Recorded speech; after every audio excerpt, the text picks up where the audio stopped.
Say hello to the ultimate counter to everything in Marvel Rivals. Are you struggling with divers in your backline? Wonder. Flyers. Wonder. Annoying ultimates? Wonder. The Dark Lord has returned? You guessed it. Wonder.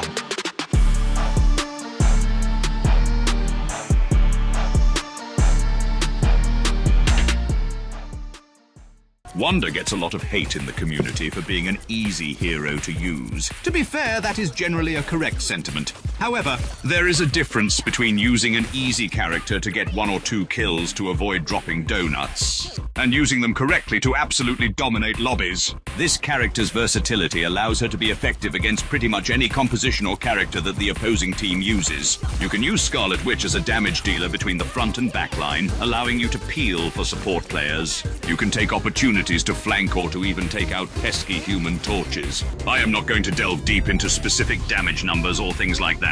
This guide will show you how to use each ability in game situations, as well as demonstrate a step-by-step guide on how to play the Scarlet Witch. First thing, as you obviously know, but just in case you really have no idea about the character, is that Wanda's main attack automatically hits anybody in range. Whoever is closest to your crosshair. This doesn't mean you can be lazy and just not aim. It works in tandem with your ability Chthonian Burst. You do big damage with this ability and recharge it faster with your basic attack. You need to keep your crosshair controlled, as this ability takes some accuracy if you get close to a squishy enemy. You can use the 4 charges of this to rapidly delete them, or if a tank is low health, you can use them to finish them off. I find that it works best to use a couple, do some basic attack, and then use the last 1 or 2 to finish them off. The range is quite solid, and you can use them to snipe fleeing enemies like this little prick Spider-Man.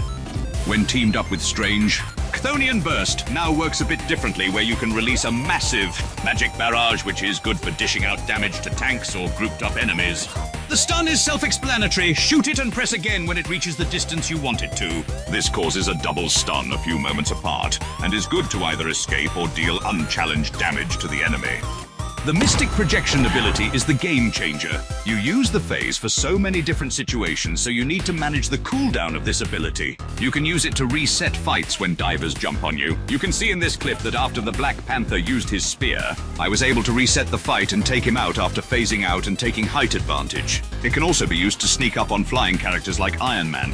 In this case, they immediately switched as they knew they couldn't handle the source. It is just a generally solid escape tool that will allow you to recover from mistakes. Make sure to use it to get to more advantageous positions like high ground or back to your own teammates. It can also be used to phase out and avoid ultimates like Spider-Man, Emma Frost, or even opposing Scarlet Witches.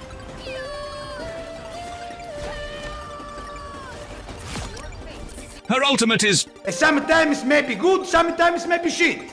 Let's start with the good. Right, so, the ideal time to use this is when there is a hectic team fight happening. Even better if both teams have used support ults. Your ability will do enough damage to surpass the healing of the ultimates. This means that anyone in range will instantly die. Your team's support ult should keep you alive while you hopefully kill 1 or 2 to swing the fight. You should start it somewhere out of sight or above before moving closer for the best results. As for the bad, it is easily avoidable as it is so highlighted and focused by the game, so enemies can generally run away or quite simply shoot you. It can be pushed away by an invisible woman push. It can also be countered by stuns, like Emma Frost or Winter Soldier, so use it wisely. To play Wanda successfully, you should have this 5-step plan in mind. Start the game close to your tanks. Ideally, if you have an anchor like Strange or Magneto, you should stay in between them and your support so that you can deal damage to the front line and keep an eye on your back line. Be patient. I usually wait for the first 1 or 2 deaths to happen in the game so that I can tell who the enemy team is using. If they are using heroes like Iron Fist or Magic, you need to keep a closer eye on your backline. Use your stun and rapid damage to kill them or at least make them flee. Identify out-of-position enemies. This can be an enemy Punisher who is set up in the back on the high ground, or a flyer who got too greedy and overstayed their welcome. Use your phase to close the distance between them. You can stun them or simply hit them with a ton of damage to delete them from the servers. Return to your team. You can now help your team with an extra person advantage after killing the out-of-position enemy. Repeat. Shit. A few extra tips. Enemies can see you and time their abilities to catch you as you phase back into the world. Use your phase to take high ground for enemies using natural cover. Like all characters, make use of natural cover to your advantage. Not a tip, but fuck this venom. Your phase can be used to avoid ground impacts like magnetic.